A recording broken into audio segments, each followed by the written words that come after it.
여러분 안녕하십니까. 아침의 매일경제 저는 유상훈입니다.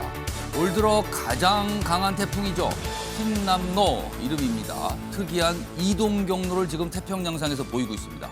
한반도로 올라오는 건 아닌지 혹시 그런 건 아닌지 많은 분들이 걱정하고 계신데요. 아직은요 뭐라고 확실하게 말할 단계는 아니라고 합니다. 그러니까 가정을 여러 가지 할 수 있는 겁니다. 그러니까요 이번 주에는요 이 태풍의 경로 잘 지켜봐야겠습니다. 자, 일면 기사 바로 출발하겠습니다. 먼저 매일경제 보시죠.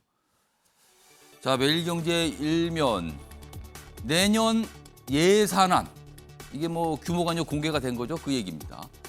내년 예산은 639조입니다. 그런데 어떤 의미를 갖고 있을까? 퍼주기 재정 이제 끝났다. 이런 의미를 부여할 수 있다는 거죠. 왜 그런가 하면요. 내년 예산 639조라는 규모는요. 전년도 그러니까 올해 지금 집행되고 있는 예산 원래 설정됐을 때 본 예산하고 비교하면 5.2% 정도만 증가한 거랍니다. 그런데 이거는요. 전임인 문재인 정부 평균 8.7% 증가한 거에 비하면 증가폭이 적다는 거죠. 그리고요. 올해 지금 집행하는 본 예산에다가 좀 추가 경정 예산 많이 됐거든요. 그것까지 다 합한 예산하고 비교해보면 지금 이 639조는 오히려 줄어든 것이다. 그래서 퍼주기 재정 시대 끝났다. 이렇게 의미 부여를 하고 있습니다. 다음은 중앙일보 보시죠. 자, 이쪽에 있습니다. 자, 윤석열 대통령 그리고 이재명 민주당 새 대표 어제 첫 전화 통화를 했습니다. 한 3분 정도죠. 그리고 빨리 만나자. 일단 이 부분에 대해서는 의견 일치입니다. 공감한 거죠. 좀 더 보겠습니다. 자, 이 대표의 영수회담 제안에 일단 화답을 한 것으로 보인다. 만나자라는 거에 대해서는 화답을 했다. 근데 회동 방식은 좀 생각이 다른 것 같고 실제 만날진 미지수 모르겠다. 이렇게 적혀 있습니다. 이번엔 경향신문 보시죠. 자, 일면 톱기사로 싣고 있는데요. 대법원 긴급조치 구호 피해자에게 국가가 배상해야 한다. 긴급조치 구호는요. 이거 한참 된 겁니다. 1975년 박정희 정권 당시에 발령됐던 어떤 명령인 거죠. 그러니까 이 명령의 핵심은 뭐냐면요. 유신 체제에 대해서 비판하면 처벌한답니다. 핵심은 그거였습니다. 자, 박근혜 정부 때 당시 대법원 민사 책임 없다 판례했는데 이게 이제 바뀐 거예요. 국가가 배상해야 된다로. 위헌 법령에 의한 공무원 직무 집행으로 기본권이 침해됐다. 원심 파기입니다. 이번엔 경향신문 봤고요. 마지막으로 조선일보 확인해 보겠습니다. 문재인 정부 교과서 알박기다. 알박기라는 표현이 여기 등장합니다. 자유 그리고 남친 표현을 뺐다. 교과서에서 빠졌다는 겁니다. 좀 더 보죠. 자, 전 정권이 선정한 연구진 중 고교 새 역사 교육 지침을 바꿨다. 남친 표현 이런 게 다 포함되지 않았다는 겁니다. 그리고 윤석열 대통령은 자유를 강조했는데 이 자유라는 부분도 빠져 있다. 뭐 이렇게 지적을 하는 기사입니다. 자, 지금까지 일면기사 짚어봤고요. 오늘도 다양한 뉴스, 다양한 이슈 준비되어 있습니다. 그리고 그 뉴스의 의미를 짚어주시기 위해 오늘도 4분 자리하셨습니다. 한 분씩 소개해드리겠습니다. 자, 먼저 화면 가장 맨 왼쪽에 앉아 계시죠. 최진년 변호사 나와 계십니다. 그리고 그 옆에는요. 김종욱 전 청와대 행정관 자리하고 계시고요. 세 번째 자리에는 김병민 국민의힘 광진갑 당협위원장 나와 계십니다. 그리고 마지막으로 오창석 전 민주당 청년정책연구소 부소장 자리하고 계십니다. 자, 네 분 패널 안녕하세요. 네, 반갑습니다.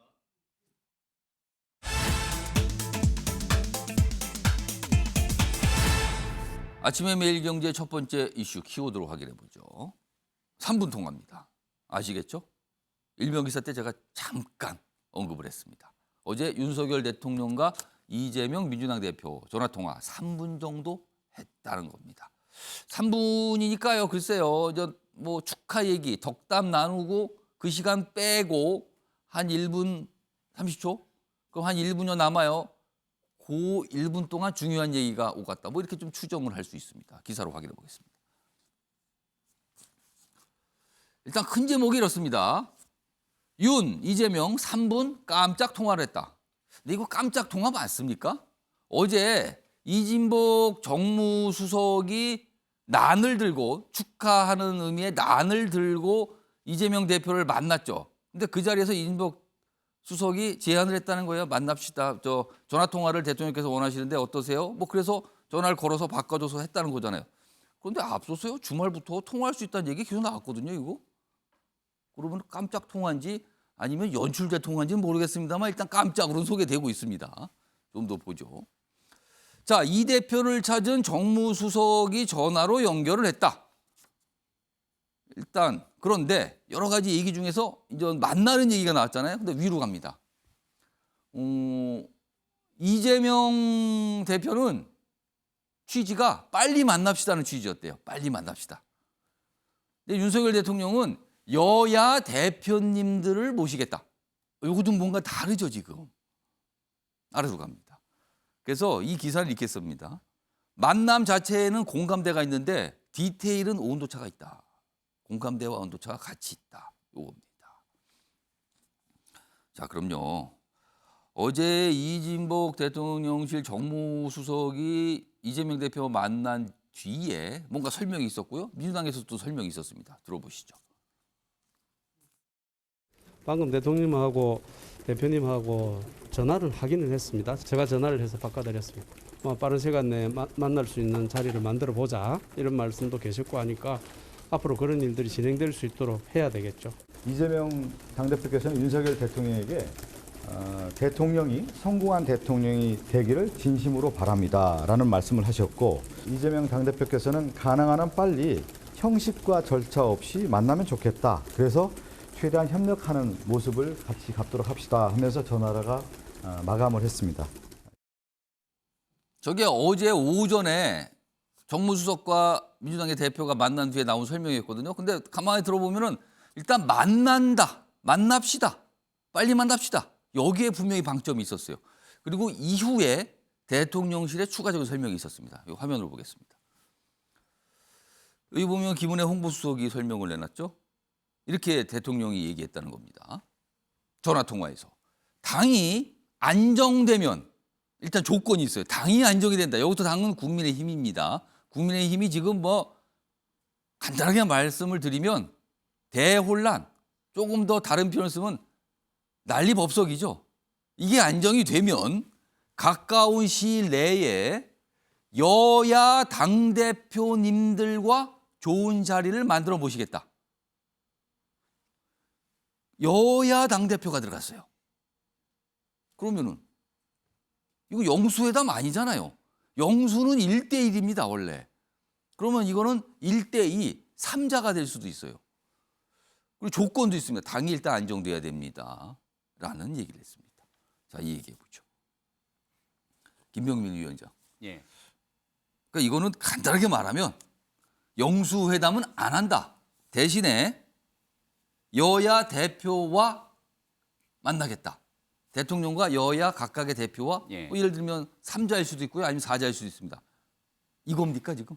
영수회담이라는 표현을 쓰지 않았으면 좋겠다 이렇게 얘기를 예. 했죠. 그리고 제왕적 대통령제의 권위적인 모습이 남아있는 것을 다 없앴으면 좋겠다는 인식은 누구나 갖고 있을 겁니다. 예. 그리고 이 영수회담, 1대1 회담이라는 내용들이 사라지게 된 건 이미 문재인 정부부터 시작된 내용들이죠. 당시에도 여야 대표 회동으로 하자 이렇게 얘기를 한 바가 있었고요. 지금 야당의 대표인 이재명 대표의 만남이 꼭 필요합니다. 이유는 예산안을 제출했고 여소야대 전국에서 야당의 협조와 절실히 필요하죠. 예. 제왕적 대통령제의 총재 시절의 시절이었다면 야당의 대표와 대통령이 만나서 사인하고 합의하고 적정 수준에서 정리를 끝내면 예. 거기에 대해서 여당은 일사천리로 따르게 되는 내용들이 진행됐을 경우 그럼 여당은 결국 대통령실을 거수기냐 이런 표현이 나올 수도 있겠죠. 예. 그러니까 당연히 야당의 대표가 오는 자리에 여당의 대표가 함께 대통령과 모여서 여야 대표 회동을 갖게 되는 것이 훨씬 더 협의와 협치를 위한 과정에 중요한 역할일 거다. 어차피 국회 문제를 얘기하니까 여당 대표도 같이 만나는 게 그게 더 좋은 거다. 함께 만나서 논의하는 것이 중요하고요. 오히려 문재인 정부 시절에는 여야 대표회동이라 해서 5당 대표가 함께 모입니다. 그럼 거기에는 몇 석 의석이 안 되는 정의당, 바른정당, 국민의당까지 다 모였는데 예. 이렇게 돼서 의석의 숫자와 관계없이 똑같은 비중으로 발언을 하고 토론하다 보니까 반대되는 제1야당 입장에서는 이건 제1야당에 대한 존중을 안 하는 것 아니냐. 그렇죠. 이런 목소리들이 훨씬 규모가 큰 컸거든요. 정당에서는 불만 제기를 했죠. 예, 여기서 이재명 민주당 대표를 충분하게 존중하면서 예. 여야 대표가 함께 모이는 회동들을 가져서 실질적인 생산적인 논의들을 가져가게 되는 것이 훨씬 중요하지 않겠나 싶고 민주당 입장에서는 과거에 이 황교안 대표가 1대1 회동하자 얘기를 하니까 대권 노름이냐 이렇게 또 대변인이 응수한 바도 있었는데 그렇네요. 보니까요. 예, 그런 방식으로 응하기보다는 지금 현재 국면에서 꼭 필요한 국민의 예산안을 예. 처리, 통과하기 위한 협치의 국면에서 함께 만나서 소통하는 데 방점을 좀 찍는 것이 우선돼야 된다고 생각합니다. 이재명 대표는 영수회담을 제안했을 때 대통령 쪽에서 거절할 가능성이 있다는 걸 생각을 못했을까요? 왜 영수회담을 굳이 어제도 반복적으로 또 제안했거든요. 왜 영수회담이라고 제안을 했을까요? 당시 뭐 황교안 대표도 마찬가지고 야당의 대표가 되면 예. 대한민국에서 가장 상징적인 대통령과 1대1로 만나게 되는 장면을 연출하는 것. 대통령과 회동을 하기 위해서는 5당 대표가 그 당시 만나더라도 모든 언론이 거기에 주목하고 예. 식사는 무엇 했는지 어떤 메뉴를 먹었는지 끝나고 나서 어떤 발표를 하게 되는지 모든 뉴스를 다 가져가지 않습니까? 예. 이재명 대표는 지금 현재 정부가 잘 못하고 있다 규정하면서 예. 본인이 뭔가 실력 있는 대안을 내세울 것처럼 이야기를 하고 있기 때문에 예. 그런 구도를 만들고 싶은 정치적인 목적도 있다고 생각합니다. 정치적인 목적도 분명히 있는 거 아닙니까? 이런 분석이신데요. 기사 하나 좀 더 이어가 보죠. 뭐 정리를 했습니다. 이 기사는. 윤 대통령, 이재명 대표 빠른 시일 안에 만나자. 뭐 이 부분은 일치를 했다. 공감되다. 축하난 전달 과정 3분 전화 통화를 했는데 대통령실은 단독 회담에 대해서는 선을 긋고 그러니까 이게 영수회담을 말하는 거죠. 요즘에 영수회담 표현을 잘 안 쓰긴 해요. 단독 회담 선 긋고 여야 지도부 다자회담에 방점을 찍은 거다. 김병민 위원장이 설명을 했죠. 뭐 그런 맥락입니다. 지금요. 이런 뜻 같다. 자, 그럼 일단 대통령의 생각은 공개가 된 겁니다. 제안을 했는데 만나는 건 좋은데 1대1 안 됩니다. 여야 대표하고 같이 만나야죠. 뭐 요겁니다. 자, 그러면은 공은 다시 온 셈이 됐어요. 오창석 전 부소장께. 자, 1대1이 지금 안 될 것 같은데 그러면은 여야 대표, 그러니까 국민의힘이 정리가 되면 대표는 아니라 아마 비대위원장이 되겠죠. 새로운 비대위원장. 새로운 비대위원장과 함께 대통령을 다자로 만날까? 이거 이재명 대표가 어떻게 받아들여야 된다고 보십니까? 아니면 계속 영수회담 얘기를 주장해야 된다고 보십니까? 다자회담이라 해봤자 3자 회담 정도밖에 안 되겠죠. 그러겠죠. 예, 대통령과 선출될 여당의 비대위원장. 아니면 그리고 정의당은 아닙니까? 정의당을 불러준다면 정의당 입장에서는 고마워할 수도 있겠지만 지금 협치는 민주당만으로 충분히 가능하다고 생각한다면 3자 회담으로 가고 싶어 할 아마도 거고 3자가 될 것이다. 이재명 당대표 입장에서도 아마 3자 대표를 훨씬 더 원할 겁니다. 양자가 안 된다면 예. 3자, 왜냐하면 정의당까지 포함시키면 예. 기본소득 딱 한 석, 시대전환 한 석. 그러니까 의석수를 차지한 정당. 우리는 왜 당대표 있는데 안 또 그렇게 뽑았냐. 된다는 거죠. 그리고 지금 정의당 내분이 약간 있는 것이 비례대표 총사퇴하라는 얘기가 계속해서 있고 조만간 투표에 붙여질 수도 있거든요. 그러니까 이 상황이 어떻게 전개될지 모릅니다. 그렇기 때문에 3자 회담이 만약에 가능하게 된다면 할 것이냐 저는 응해야 된다고 보고요. 예. 할 거라고 봅니다. 다만 가능하다. 그건. 그건 가능한데 김은혜 홍보수석이 조건을 2개 걸었잖아요. 3자 회담 하나와 예. 그리고 당이 안정되면 가까운 시일 내라고 했는데 국민의힘이 안정되면. 예, 당이 가까운 시일 내에 안정이 되기 어려워 보입니다. 이 가까운 시일 내가 따지고 보면 가깝지 않을 수 있다는 겁니까? 그러면은? 그러니까 저는 빨라도 어. 연말 너무 늦으면 내년 초까지 넘어갈 수도 있습니다. 아니 비대위원장 얘기를 하시는 건 아니고요. 아예 당 대표를 말씀하시는 그러니까 겁니까? 비대위원장이 선출된다고 하더라도 예. 이 비대위 선출 과정이 아주 자연스럽고 모든 국민들이 납득할 수 있을 만한 상황으로 전개가 된다면 예. 아무런 논란 없이 만날 수가 있을 텐데 예. 그 상황이 또 지금처럼 가처분이 인용되고 기각되고 어떻게 할 것인가. 또 법원의 결정이 나오고 뭐 이럴 수 있다는 겁니까? 그럼? 네, 요즘에 민주당의 그 청년 패널들이 예. 자리를 계속 잃고 있어요. 국민의힘 청년 패널 2명이 나와서 내분에 대해서 막 설명하고 서로 토론하거든요. 서로 다른 의견을 갖고 있는 2명이 나온다는 거죠. 보통 민주당 청년 패널이나 아니 그냥 민주당 패널과 국민의힘 패널이 1대1로 토론하는 걸 많이 봤는데 예. 국민의힘 패널 둘이서 싸우는 건 오랜만에 저 거의 처음 보는 것 같아요. 사실 이게 지금 이 방송 프로그램마다 다 고민입니다. 그래서 지금 네, 그래서 어떻게 저는 해야 되는지 지금 그 이 사안이 상황을. 사실 저는 워낙 크기 때문에 예. 그럴 수밖에 없는 상황이라고 생각이 듭니다. 근데 그 말을 바꿔서 들리면 가까운 시일 내에 당이 안정되기 좀 어렵다라고 보는 겁니다.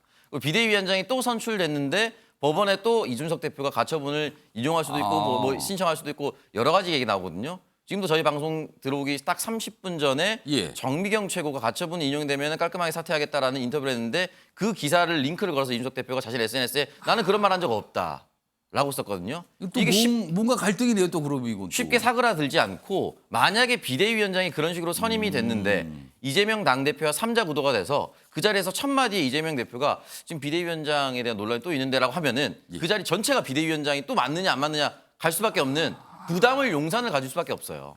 그럼 어떡합니까, 그럼? 그러니까 저는 애초에 가까운 시일 내에 당이 안정되기 어렵다라고 생각이 들고요. 예. 그래서 일단 하겠다라고 했는데 실질적으로 하겠다는 의지가 있어서 저런 발언을 남겼는지는 좀 의문입니다. 당이 안정되면 가까운 시일 내에 여야 당대표님들과 한데 이게 첫 번째 거 안정되고 가까운 시일 이게 되게 이제 지금 이 말씀인데 복잡하네요. 이것도 어떻게 뭐 할 수는 있다는 것 같긴 한데 이게 뭔가 국민의힘 상황이 여의치 않다고 이렇게 좀 보입니다. 자, 첫 번째 주제로 요즘은 잘 안 쓰는 영수회담 얘기 좀 해봤습니다. 뭔가 제안이 됐고요. 어제 대통령이 답을 한 셈이 됐고 다시 뭔가 또 이쪽에서 이제 답을 줘야 되는 상황으로 와 있습니다.